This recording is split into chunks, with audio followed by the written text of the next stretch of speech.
കഴിഞ്ഞ വീഡിയോൻ്റെ ബാക്കി ഭാഗങ്ങളാണ്. അപ്പോൾ രാത്രിയോട് രാത്രി ഞാൻ മീൻ വെട്ടാൻ നിന്നേട്ടോ. അപ്പോൾ മീനിൻ്റെ പേര് എനിക്ക് അറിയില്ല കേട്ടോ. ഈ മീനിൻ്റെ പേര് അറിയുന്നവരെന്തായാലും ഒന്ന് കമൻറ്റ് ചെയ്യണേ. എനിക്ക് അറിയാത്തതുകൊണ്ടാണ് ആ മീൻകാരൻ എന്തോ ഒരു വയൽ കിട്ടാത്ത പേരങ്ങ് പറഞ്ഞേ, എനിക്കൊന്നും ഓർമ്മ കിട്ടണില്ല.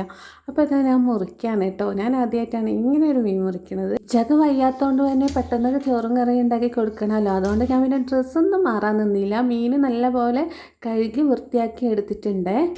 അപ്പോൾ നമുക്ക് ഇതിന് കറി വെച്ചെടുക്കണം, കുറച്ച് പൊരിച്ചിട്ട് എടുക്കണം. പിന്നെ ഇതാ മീൻ മുറിച്ച സ്ഥലത്ത് ഞാൻ കുറച്ച് ലൈസോൾ ഇട്ടിച്ചിട്ടുണ്ട്. എന്നിട്ട് തുടച്ചെടുക്കുന്നുണ്ട്. അല്ലെങ്കിൽ ബാഡ് സ്മെല്ല് വന്നിട്ട് നിൽക്കാൻ പറ്റില്ല. അപ്പോൾ തുടച്ച് വൃത്തിയാക്കിയിട്ടുണ്ട്. ഉപ്പ്, മുളക് പൊടി, മഞ്ഞൾപ്പൊടിയും നാരങ്ങയുടെ നീരൊക്കെ ഒഴിച്ചിട്ട് മീനൊക്കെ മസാല പിടിപ്പിക്കാൻ വെച്ചിട്ടുണ്ട്. അപ്പം മുറിക്കാനുള്ള സാധനങ്ങളൊക്കെ അതിൻ്റെ ഇടയ്ക്ക് അരിഞ്ഞെടുത്തിട്ടുണ്ട്. മൺചട്ടി വെച്ചിട്ടുണ്ട്, വെളിച്ചെണ്ണ ഒഴിച്ചു കൊടുത്തിട്ടുണ്ട്, ഉലുവ പൊട്ടിച്ചിട്ടുണ്ട്, സവാള, പച്ചമുളക്, കറിവേപ്പില, ഒരു നെല്ലിക്ക വലുപ്പത്തിലെ പുളി, തക്കാളി ഇതൊക്കെ ചേർത്ത് നല്ല സോഫ്റ്റായിട്ട് വന്നാൽ മഞ്ഞപ്പൊടി, മുളക് പൊടി, മല്ലിപ്പൊടി ഇതൊക്കെ ഒന്ന് മൂപ്പിച്ച് വന്നതിന് ശേഷം ആവശ്യത്തിന് വെള്ളം ഒഴിച്ചു കൊടുക്കുക. തിളച്ച് വരുമ്പോൾ മീൻ ഇട്ട് കൊടുക്കുക. എന്നിട്ട് മീൻ വെന്ത് കഴിഞ്ഞാൽ കറിവേപ്പിലയും കൂടി ചേർത്താൽ അടിപൊളി മീൻ കറി റെഡി ആയിട്ടോ. അപ്പോൾ ഞാൻ അതിൻ്റെ ഇടയ്ക്ക് നെയ്ച്ചോറും കൂടി ഉണ്ടാക്കണുണ്ട് കേട്ടോ. പിന്നെ ഇതാ നെയ്ച്ചോറ് ഉണ്ടാക്കണതല്ലേ എളുപ്പം, അതുകൊണ്ട് അങ്ങനെ ഉണ്ടാക്കിയതാണ്. ചോറ് വെക്കാനൊന്നും സമയമൊന്നും എനിക്ക് കിട്ടിയില്ല. പിന്നെ ഇതാ അതിൻ്റെ ഇടയ്ക്ക് മീനൊക്കെ പൊരിച്ചെടുത്തിട്ടുണ്ട്.